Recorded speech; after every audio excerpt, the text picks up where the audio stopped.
अस्सलाम वालेकुम चौधरी साहब। वालेकुम सलाम करतब, क्या हाल है? जी अल्हम्दुलिल्लाह चौधरी साहब, मैं ठीक हूँ। मैंने आपसे कुछ बात करनी थी। जी करतब, बिला झिझक होकर बात करें आप। चौधरी साहब, आपसे बात ये करनी थी कि जितनी तनख्वाह आप लोग मुझे देते हैं उसके अंदर मेरा गुजारा नहीं है।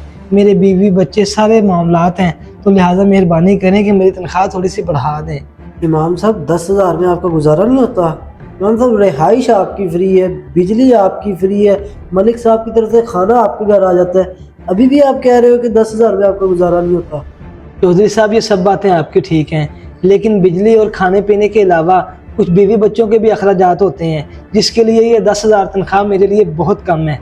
और बाकी रही मलिक साहब के यहाँ खाने की बात, वो खाना जो आता है वो सिर्फ मेरे लिए ही काफ़ी होता है। अपने बीवी बच्चों के लिए मैं राशन अपनी तनख्वाह से ही लेता हूँ।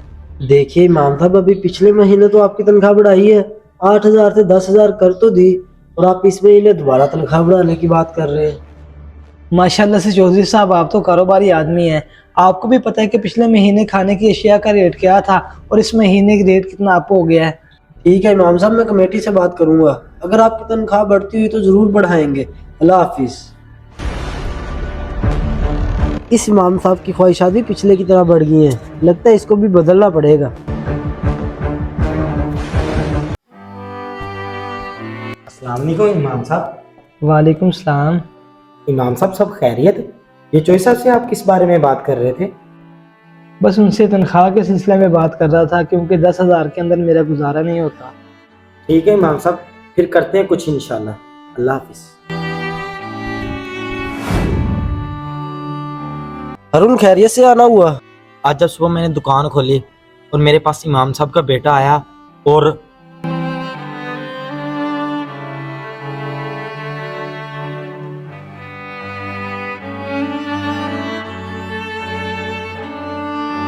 हाँ जी भाईजान, की लाना वा? भाईजान, ये मौसले का सामान बेच रहा हूँ, ये ले लें।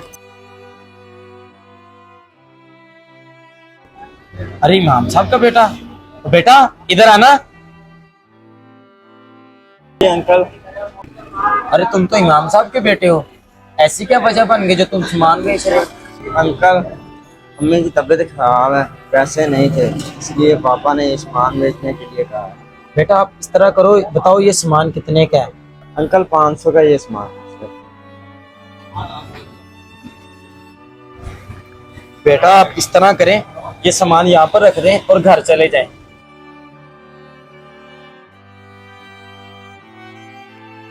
ये सारा वाकया आपके सामने है। अच्छा, तो ये बात है।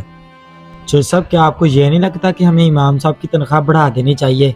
जी, आप बिल्कुल ठीक कह रहे हो। इस दौर में 10-20 हजार से गुजारा करना बहुत मुश्किल है। इतने का तो मेरी गाड़ी फ्यूल पी लेती है। हमें कमेटी वालों से बात करनी चाहिए और इमाम साहब की तनख्वाह में 5 से 10 हजार इजाफा कर देना चाहिए। शुक्रिया चौधरी साहब, जो आपने मेरी बात पर गौर किया। ठीक है, अब मैं चलता हूँ। अल्लाह।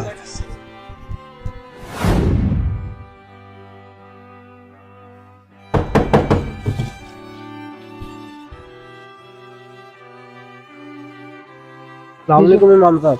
वालेकुम सलाम। इमाम साहब, पता चला था आपकी बेगम बहुत बीमार है। ये आपकी बेगम की अद्वियात के लिए कुछ चंद पैसे हैं और बाकी आपकी तनख्वाह बढ़ा दी जाएगी।